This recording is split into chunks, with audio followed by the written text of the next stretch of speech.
हमें लगता है कि ये पल अगर नहीं आता तो हमारी ज़िंदगी कितनी अच्छी होती। तो ऐसा ही मैंने एक बार सोचा था, मेरे साथ में 6th क्लास की बात है। तो मैं आपको ले चलना चाहती हूँ 6th क्लास में। आप लोग अपने बचपन के साथ में इमेजिन कर सकते हैं।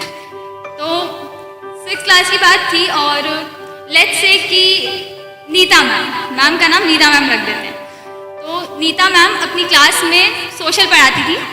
वो अपनी क्लास की कॉपीज चेक कर रही थी। उनने अपने सैनिकों को लगा दिया था पूरा कि जितने भी बच्चे हैं उनकी कॉपीज चेक करो और किसकी कॉपी चेक कंप्लीट नहीं है, चेक नहीं है, उनको निकाल के लाओ।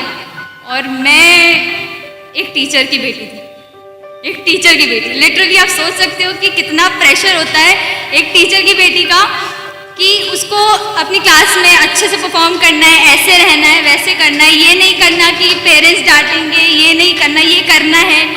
तो वो सारा प्रेशर मेरे ऊपर था। और सोशल मेरा बिल्कुल भी फेवरेट नहीं था, मुझे बिल्कुल भी अच्छा नहीं लगता था सोशल। लिटरली अगर आप में से किसी को लगता हो तो आई एम सो सॉरी, लेकिन मेरा बिल्कुल फेवरेट नहीं था।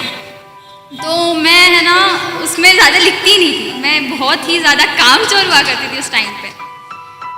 मैम ने तो अपने सैनिकों को दौड़ा दिया कि चलो कॉपी चेक करके आओ।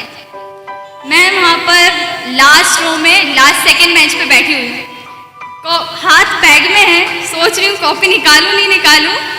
और इतने में मेरी ये सोच में ही मेरी रो में जो चेक करने आने वाला था, जस्ट 2 बेंच आगे था।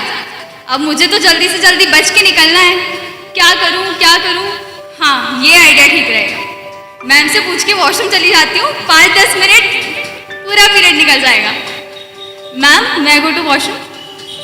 ऐसे तो मैम एक ही बार में हाँ कर देती हूँ। अच्छा तुम्हें जाना है बेटा, कॉपी चेक करा रही। आ गया ना वही क्वेश्चन जिससे मैं डर रही थी। नहीं मैम अभी बाकी है, मैम मैं आके करा दूंगी ना। नहीं ऐसा करो, तुम्हारी आ गई है, बस कॉपी चेक करा के जाओ। मैंने कहा ठीक है। अब तो फंस गए, लग गए। अब तो मैं जाके बैठी, कॉपी दिखानी थी, क्या करूं, मैं कॉपी नहीं लाई। अच्छा कॉपी नहीं लाई। और उस टाइम पे ना मैम हर किसी का बैग चेक करी थी जो ये बहाना बना रहा। सब कुछ ना इंसिडेंट्स मेरे साथ ही होने थे उस टाइम। ठीक है कॉपी नहीं लाई, अब बैग तो चेक कराना पड़ेगा। शिट कॉपी मिल गई। अब क्या, सिर्फ 4 चैप्टर लिखे हुए थे उस पूरी कॉपी में, और फाइनल एग्जाम्स आने वाले थे। अब क्या बोलना चाहोगे। फिर मम्मी को बुलाया गया, चलो जाके इसकी मम्मी को बुला के लाओ तो जरा। और मेरी मम्मी है एकदम स्ट्रिक्ट, मतलब तुमने कुछ भी करा और तुम गए, टीचर की एक कंप्लेंट। एंड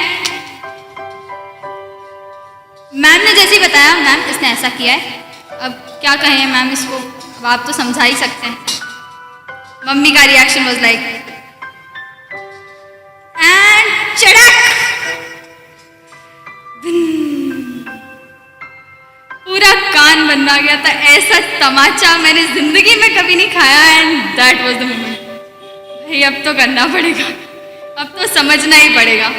उसके बाद मेरी पूरी कॉपी कंप्लीट कराई गई 2 दिन में। 2 दिन के टाइम में मैंने दिन रात बस कॉपी कंप्लीट करी। एंड वो टाइम था, उसके बाद में कभी ऐसा नहीं हुआ कि आज तक में मेरी कॉपी कभी इनकम्प्लीट रही हो या टीचर ने कोई कंप्लेन करी। इतना इररिस्पॉन्सिबल बच्चा इतना रिस्पॉन्सिबल बन सकता है। और ये जो स्टोरी थी ना, ये मैं लिटरली सोचती थी कि भगवान ये वक्त तो मेरी ज़िंदगी में नहीं आया होता। और अब देखो, ये वक्त अगर नहीं आया होता ना, तो शायद मैं इतनी सिंसियर अब नहीं होती जितनी मैं तो थी नहीं पहले तो। Thank you.